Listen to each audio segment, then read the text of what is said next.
Progress has been made, but there is more work to do. That's the message from researchers who say that Pennsylvania is one of many states that needs to do better when it comes to reporting race and ethnicity for COVID-19 deaths. Amy Wadas joins us live now with more of the story behind the numbers. Amy?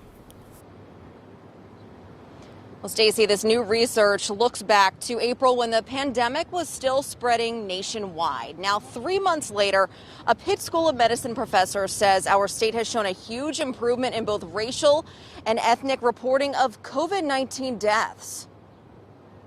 We looked at publicly available data back at the end of April and showed these really stark differences in mortality related to COVID-19 by race and ethnicity. In Pennsylvania, this map from April shows 40% of data pertaining to race and ethnicity was missing among COVID-19 deaths. But Dr. Utibe Essien says the numbers have dropped by half, between 20 to 30%. The Pennsylvania Department of Health says Governor Tom Wolf called for mandatory reporting of race and ethnicity data for COVID-19 cases at the end of April due to these disparities. And the numbers have gotten better, but why the disparities in the reporting of this information?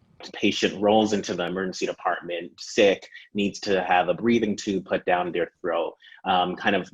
Collecting clear information around race and ethnicity is usually not the top priority. Dr. Essien says it's so important to gather this data so researchers know how to tackle the virus. I think just kind of having patients feel comfortable, first of all, in the collection of those data, being able to deliver resources, whether it's testing or treatments to the communities that are most affected is really important with knowing these data.